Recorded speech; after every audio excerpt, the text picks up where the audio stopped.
Assalamualaikum warahmatullahi wabarakatuh. Assalatu wassalamu ala ashrafil anbiya'i mursalin wa ala alihi wa sahbihi ajmain. Puji syukur atas kehadirat Allah Subhanahu wa taala yang melimpahkan nikmat Islam serta karunia-Nya serta iman kepada kita semua, sehingga kita dapat berkumpul untuk melaksanakan salat tarawih di malam hari ini. Salawat serta salam mari kita haturkan kepada junjungan besar tauladan besar Nabi Muhammad sallallahu alaihi wasallam. Adanya saya di sini untuk menyampaikan pengumuman informasi kegiatan Ramadan 1447 Hijriah 2026 Masehi Masjid Al-Barokah.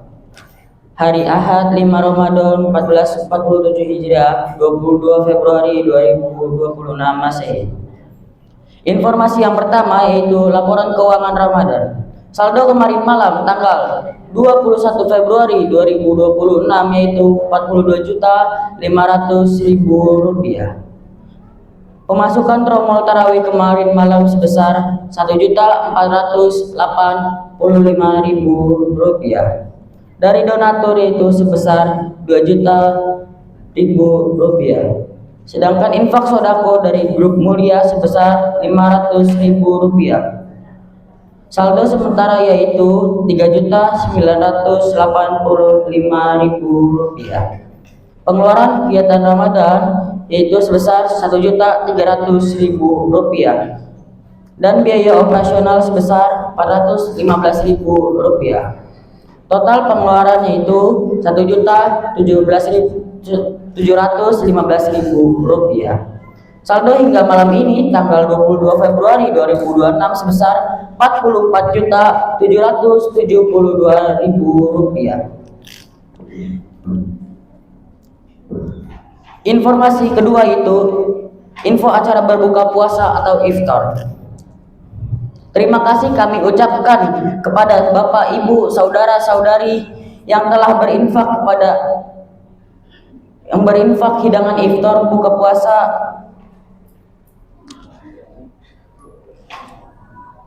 pada hari ini. Semoga Allah lipat gandakan pahalanya. Amin amin ya rabbal alamin. Untuk iftar buka puasa esok sore kembali kami mengajak partisipasi Bapak, Ibu, saudara-saudari untuk menginfakkan sebagian rezekinya berupa hidangan buka puasa dan lain-lain. Adapun nama-nama tersebut yang akan menyediakan buka puasa untuk hari Senin tanggal 23 Februari 2026 yaitu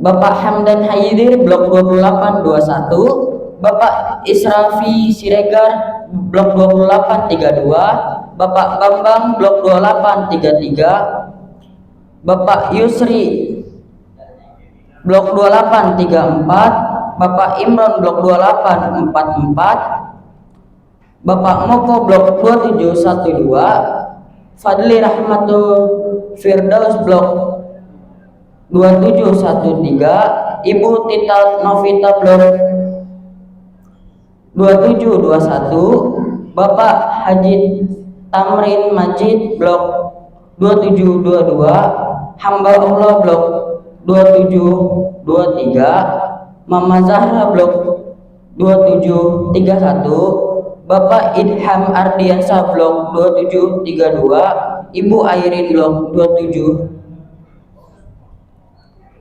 2733, dan yang terakhir Uni Dewi atau Soto Bang Karto, rumah makan Soto Bang Karto. Informasi yang keempat yaitu imam dan penceramah tarawih.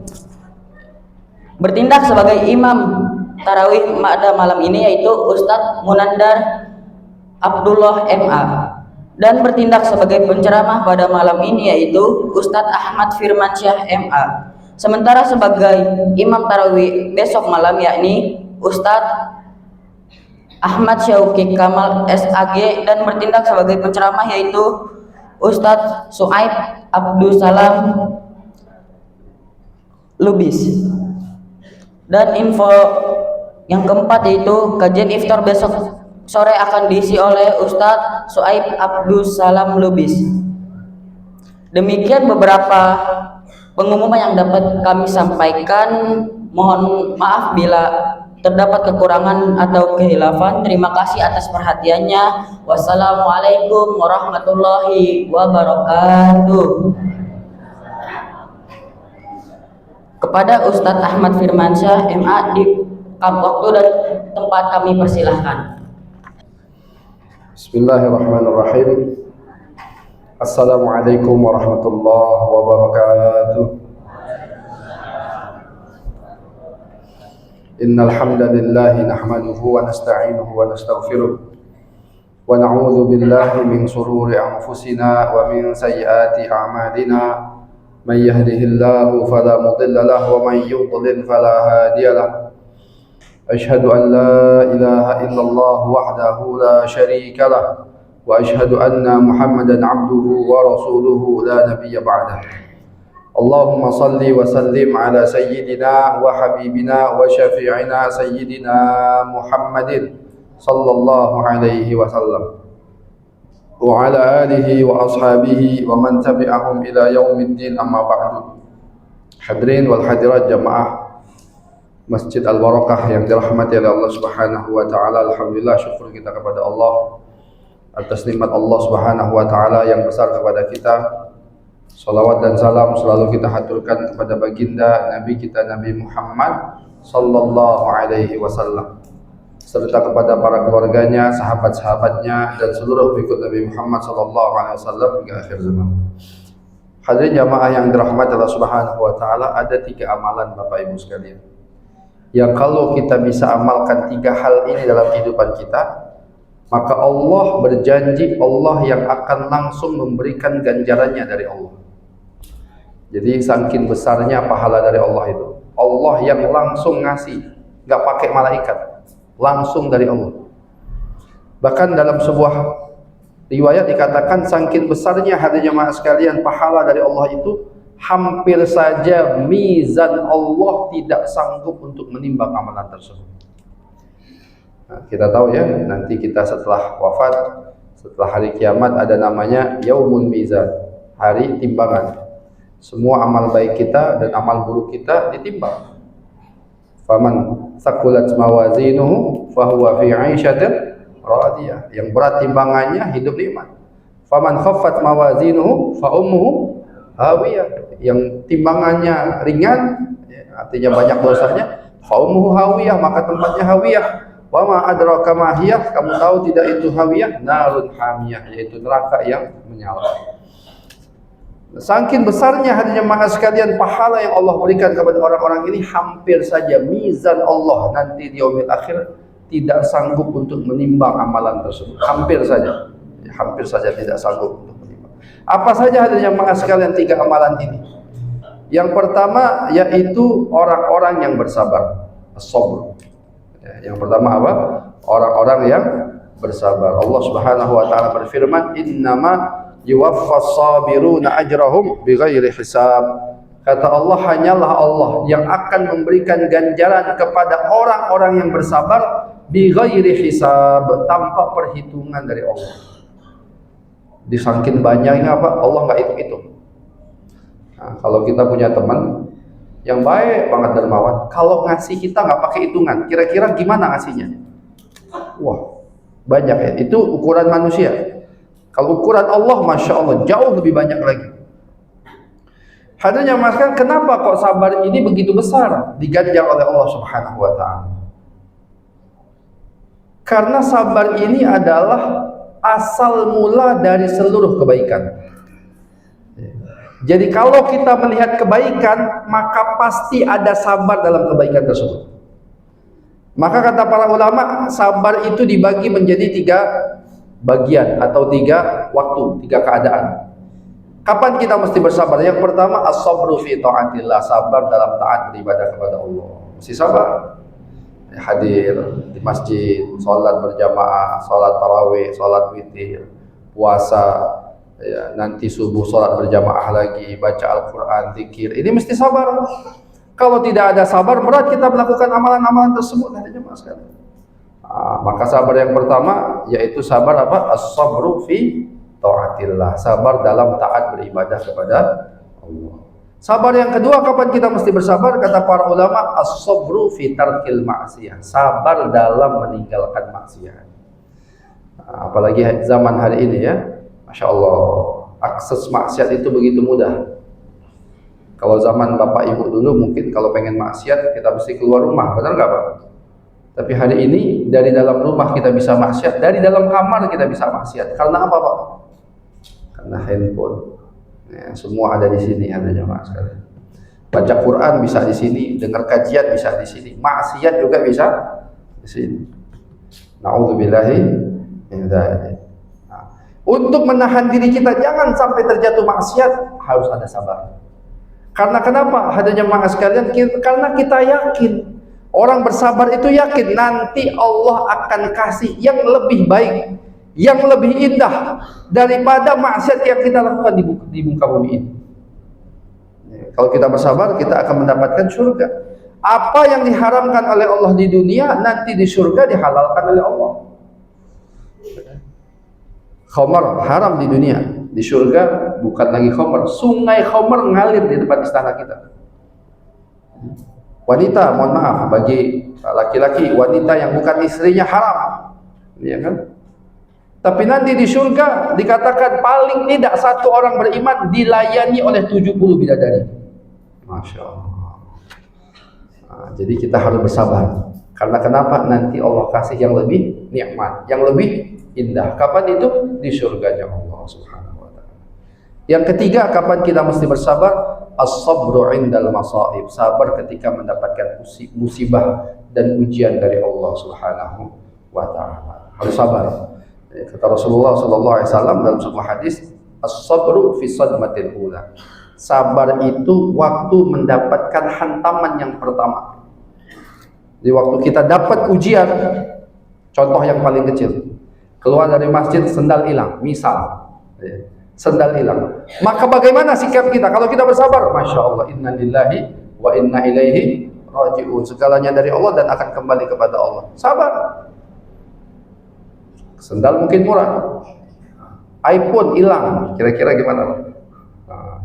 Gimana hati kita? Kalau kita sabar ketika tak pertama kali hilang, semuanya milik Allah, akan kembali kepada Allah. Itulah orang bersabar, kata Rasulullah SAW. Maka yang pertama, ya, amalan yang pertama yang Allah berjanji, Allah akan memberikan ganjaran kepada kita, apa itu? Sabar. Yang kedua, hadirin jemaah sekalian, amalan yang sangat besar dan Allah berjanji Allah yang akan langsung memberikan ganjarannya dari Allah Subhanahu wa taala, yaitu orang-orang yang selama di dunia suka berpuasa. Dalam sebuah hadis qudsi, Allah Subhanahu wa taala berfirman, apa kata Allah? Kullu amali bani adama lahu ila siyam. Setiap amalan anak cucu Adam lahu untuk dia. Illa siyam, kecuali puasa. Fa innahu li, sesungguhnya puasa itu untukku. Wa ana ajzi bihi, dan akulah yang akan memberikan ganjaran kepada orang yang berpuasa. Alhamdulillah kita sekarang sudah masuk ke bulan Ramadan. Ya, ini puasa yang keberapa ibu-ibu? Puasa yang keempat ya, besok yang kelima. Ya. Maka hadirin jemaah sekalian, mari kita maksimalkan ini. Jangan sampai puasa kita hari ini ya berlalu begitu saja. Maksimalkan puasa kita ini dengan benar-benar beribadah kepada Allah Subhanahu wa taala. Jangan hanya menjaga makan saja atau menjaga minum saja, menahan dari rasa lapar dan dahaga. Tapi bagaimana semua fisik kita ini ikut puasa. Mata kita puasa, telinga kita puasa, mulut kita puasa, jari kita puasa. Saya sih puasa mulut saya Ustaz, tapi jarinya komentar yang nggak benar. Masya Allah. Banyak nggak begitu ibu? Banyak. Ya. Maka puasa semua hadirin jemaah, tahan. Ya. Jangan sampai kita melakukan hal-hal yang diharamkan oleh Allah Subhanahu wa taala.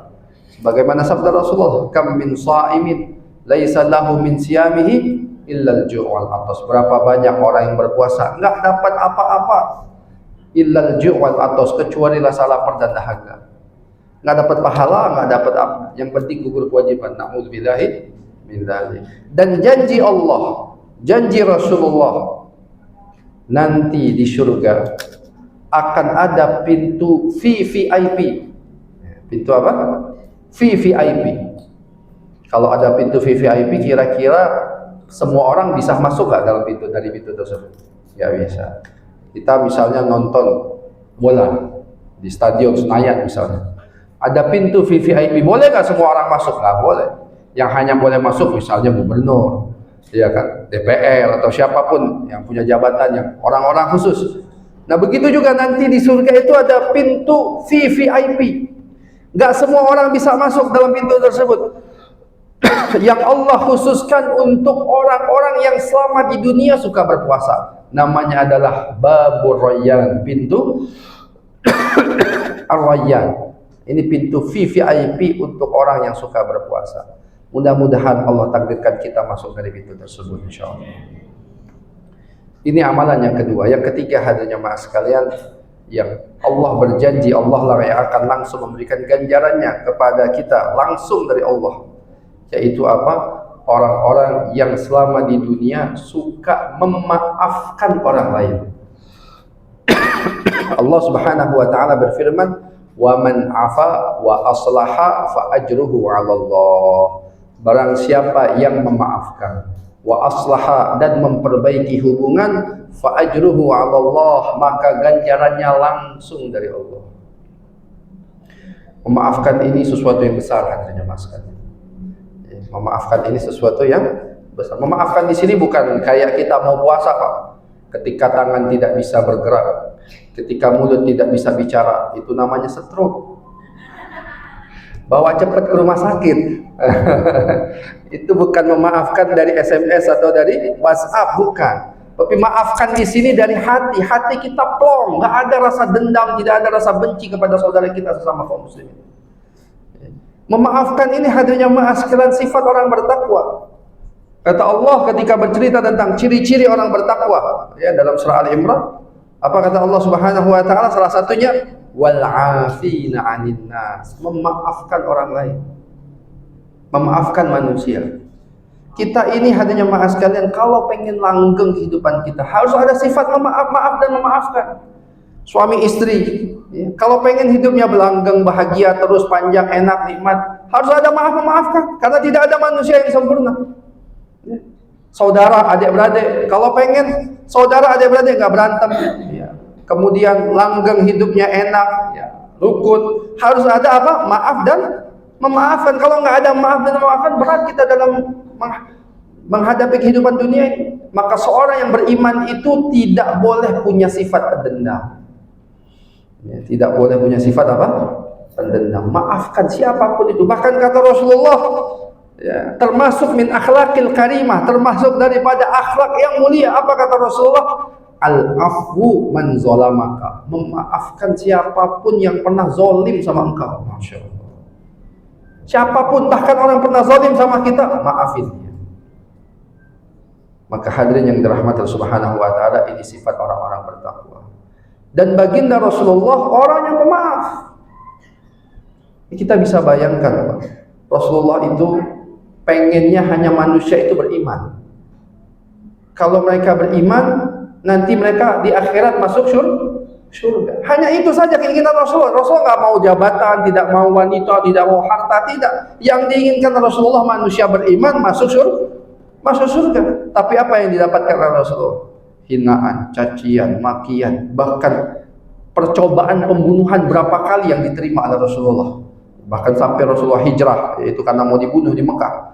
Perang Badar terjadi karena mau dibunuh. Perang Uhud terjadi, Rasulullah pengen dibunuh. Perang Ahzab terjadi karena Rasulullah pengen dibunuh. Tapi ketika Rasulullah sudah mempunyai kekuatan, hadirin sekalian, terjadi Fathu Mekah tahun ke-8 Hijriah. Maka ketika baginda Rasulullah masuk Mekah, orang Mekah sudah nyerah, kalah, nggak mampu melawan Rasulullah SAW. Apa kata Rasulullah yang pertama? Antumut tolako, kalian semua bebas merdeka, nggak ada yang disakiti, nggak ada yang dibunuh, tidak ada yang diambil hartanya, nggak. Antumut tolako, kalian semua merdeka. Barang siapa yang masuk rumahnya selamat. Barang siapa yang masuk Masjidil Haram selamat. Barang siapa yang masuk rumah Abu Sufyan, bayangkan ini Abu Sufyan musuh Rasulullah, tapi yang masuk rumah dia kata Rasulullah selamat. Kenapa Rasulullah pemaaf? Ya, Rasulullah SAW adalah seorang yang sangat pemaaf. Hindun binti Utbah, ya, yang membunuh paman Nabi Hamzah, ya, itu bukan hanya dibunuh Bu, dalam sirahnya, dalam sejarahnya. Setelah dibunuh, dia suruh budak untuk bunuh Hamzah ini. Setelah mati, jantungnya dibuka, digigit, kemudian dikunyah, dimuntahkan lagi. Rasulullah sedih sekali ketika melihat pamannya syahid ini. Tapi Hindun minta maaf, dimaafkan oleh Rasulullah. Wahsy yang membunuh Hamzah minta maaf, dimaafkan oleh semua, siapapun yang minta maaf dimaafkan oleh Rasulullah. Karena kenapa? Baginda Rasulullah SAW seorang pemaaf. Maka kalau kita ingin mencontoh Rasulullah, jadilah manusia pemaaf. Jangan pernah simpan dendam kepada siapapun. Ya. Khususnya bulan Ramadan ini bulan Ramadan. Ya. Dalam sebuah hadis, dalam sebuah riwayat dari Sayyidina Abdullah bin Mas'ud, sahabat Rasulullah. Sayyidina Abdullah bin Mas'ud radhiyallahu anhu ditanya, "Ya Ibnu Mas'ud, kaifa tastaqbiluna Ramadan?" Bagaimana kalian menyambut bulan Ramadan? Gimana para sahabat dulu menyambut bulan Ramadan? Maka apa kata Abdullah bin Mas'ud? "Makana ahaduna yajra'u ay yastaqbilal hilal wa fi qalbihi darratu hikdin min akhihil muslim." Tidak seorang pun di antara kami, di antara para sahabat itu, yang berani lancang untuk masuk ke bulan Ramadan sedangkan di dalam hatinya ada kebencian kepada saudaranya sesama muslim. Masya Allah. Maka bulan Ramadan ini bersih-bersih rumah bagus, bersih-bersih masjid bagus, tapi yang lebih bagus lagi bersih hati. Bersihkan hati, jangan pernah benci kepada siapapun itu, walaupun orang itu mungkin pernah menzalimi kita. Ini saja dari saya, kurang lebih mohon maaf. Akhirul kalam, assalamualaikum warahmatullahi wabarakatuh.